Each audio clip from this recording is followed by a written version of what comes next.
The wildfire situation in California keeps getting worse. Hello, everybody. Talking Tom, Talking Man here. This is Talking Tom Man News.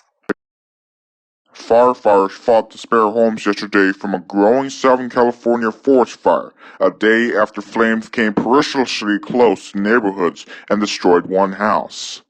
Governor Jerry Brown declared a state of emergency for Orange and Riverside counties as the fire carved its way along ridges in Cleveland National Forest south of Los Angeles.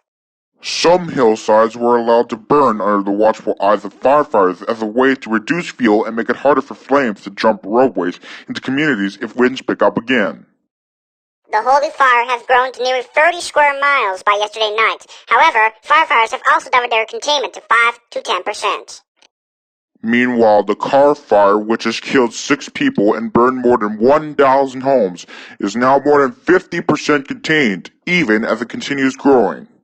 The year's deadliest fire in the Redding area south of the Oregon border grew to more than 180,000 acres but reached 53% containment as of yesterday.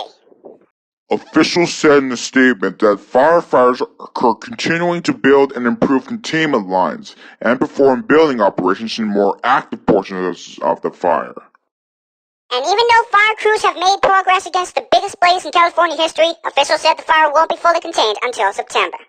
And we just got an update on the Holy Fire. It is now 29% contained, and it has grown to nearly 33 square miles. Alright,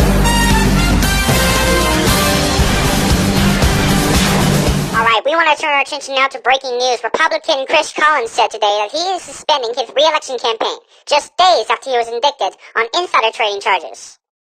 Collins was named in the indictment announced on Wednesday along with his son and the father of his son's fiancée. The fraud counts relate to securities of an Australian biotechnology company called Innate Immunotherapeutics, where the 58-year-old congressman served on the board.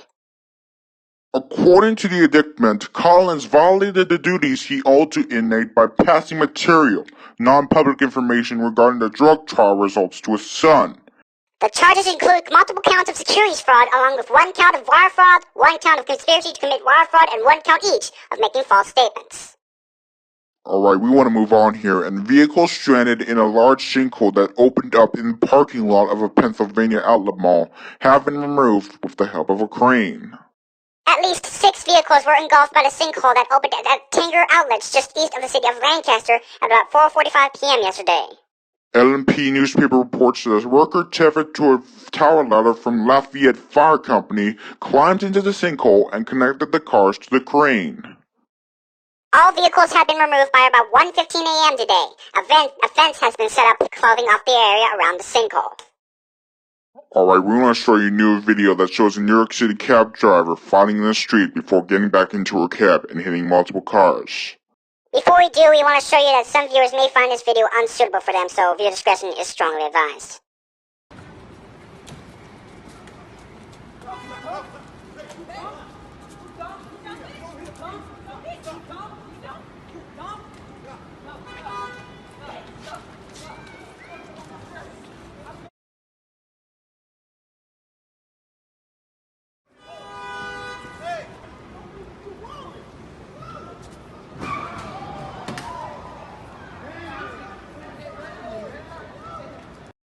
Alright, the driver of that taxi, 25-year-old Alyssa Jenna Marlett of Brooklyn, was arrested at the scene and charged with reckless endangerment, criminal mischief, and assault, according to the New York Post.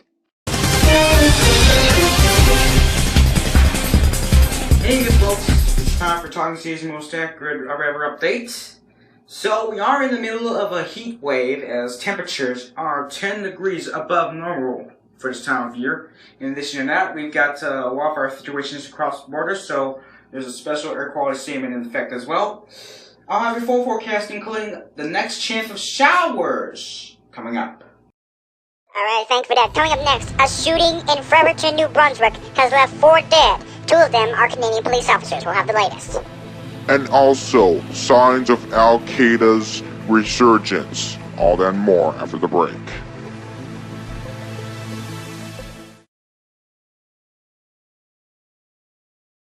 Alright, welcome back. A Horizon Air passenger plane crashed on an island in Puget Sound yesterday night, not long after a suspect conducted an unauthorized takeoff from Seattle Tacoma International Airport. Witnesses reported seeing a large plume of smoke in the air above Ketron Island after the plane went down. No passengers were believed to be aboard the Q400 aircraft, the airport officials said.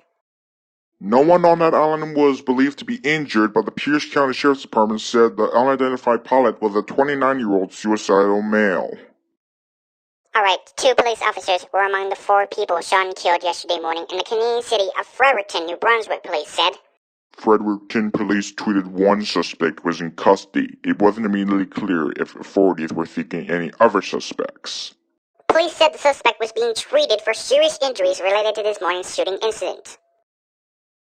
They later tweeted that there is no further threat to the public and lockdowns are not required at this time. The department confirmed the crime scene was contained and that they would be investigating. Alright, scientists say the deadly Indonesian earthquake lifted the island it struck by as much as 10 inches. In the northwest of the island near the epicenter, the rupturing fault line lifted the earth by nearly a foot. In other places, it dropped by 2 to 6 inches. The quake killed more than 300 people, while some 270,000 people are homeless or displaced. About 68,000 homes were damaged or destroyed on this island, with a population of more than 3 million. 30 years after it was founded in 1988, Al-Qaeda is showing signs of a resurgence following ISIS's near defeat in Iraq and Syria, experts warn. Al-Qaeda shares the same long-term goals as ISIS, but is pursuing them more slowly and carefully.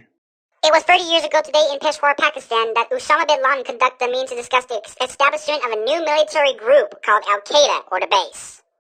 As you know, the Al-Qaeda group is responsible for the deadly September 11, 2001 plane attacks in New York City and the Pentagon.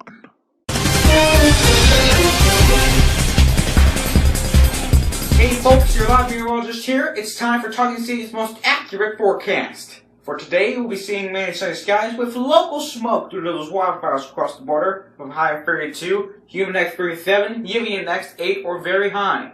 Tonight, we'll be seeing a few clouds, still with the local smoke from the wildfires, with a low of 17. Tomorrow will be even hotter with sunny skies and high of 33 with UV index of 40.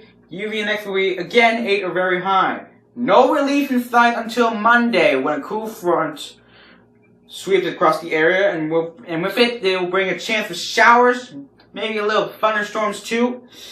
But temperatures will be on the rise after that. So, that's all for me, your live meteorologist. Now back to you. Alright, thanks for that. Now let's check in with Talking Paul. He has your sports report.